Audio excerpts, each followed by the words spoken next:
Täna tahan sulle jutustada ühe väikse jõululoo. Tule tee minuga kaasa, otsi endale matt või saad seda teha ka lihtsalt niisama põranda peal.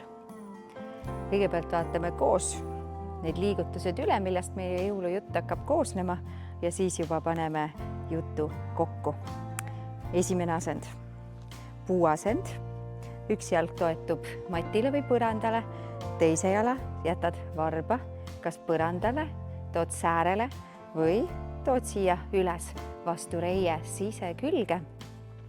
Väldid seda, et siis jalg toetuks vastu põlve, et jalg kas siis üleval või allapool põlve.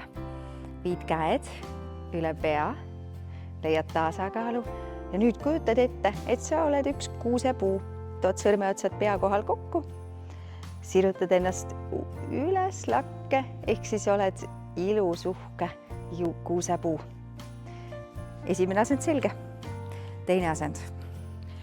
Sõdalane 2, ehk siis võtad jalad laia harki, pöörad ühe jala varbad välja, istud sellest samast jalast alla ja nüüd käed tood siia enda ette kokku. Kujutad ette, et sa oled põhjapõder. Proovid siit põhjapõder ühele poole ja siis proovid põhjapõder teisele poole. Väga hea.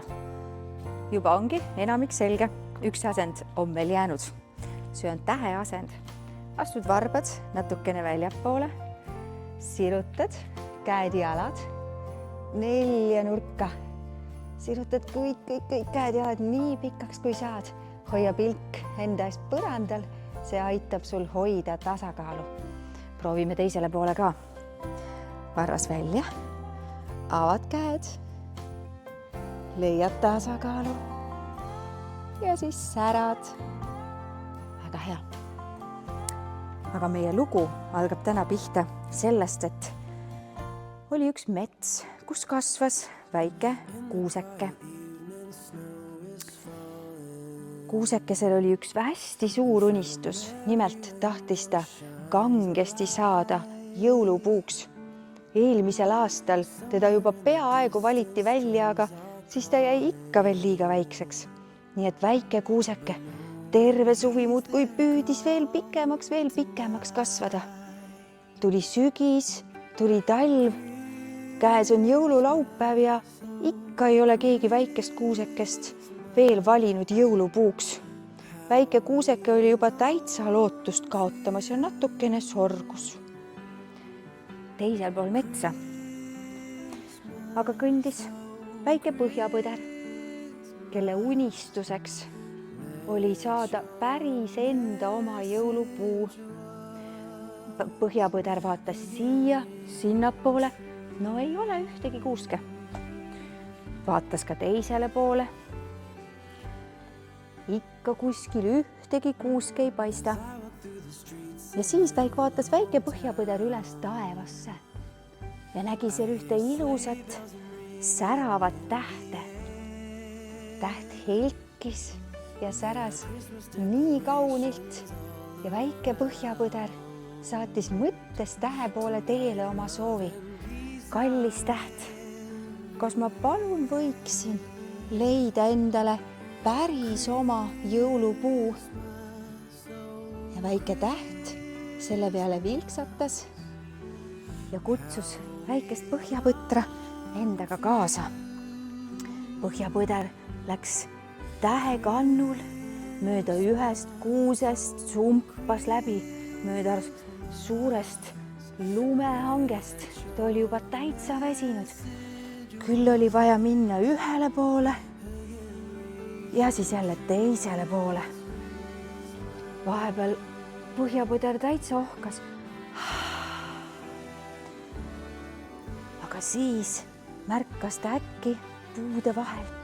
Paistis meile juba tuttav väike kuuseke. Väike kuuseke oli nii õnnelik, sest ta nägi, et lõpuks ometi keegi tahab teda endale jõulupuuks. Ta kasvas veel pikemaks, ajas oksad veel rohkem puhevile. Väike põhjapõder küsiski ta käest, et kuuseke, kas sa tahad saada minu jõulupuuks? ja väike kuuseke oli väga hea meelega nõus. Aga siis muutus väike põhjapõder korraks natuke nukraks. Aga mul ei ole ju mitte midagi sulle eheteks anda. Vaatas metsas ringi ühele poole, vaatas metsas ringi teisele poole, aga no mitte midagi silma ei hakanud. Ja siis tuli tal mõte. Väike põhjapõder vaatas üles tähe poole ja küsis: kallis täht, kas sa tahaksid tulla mu jõulupuule kaunistuseks?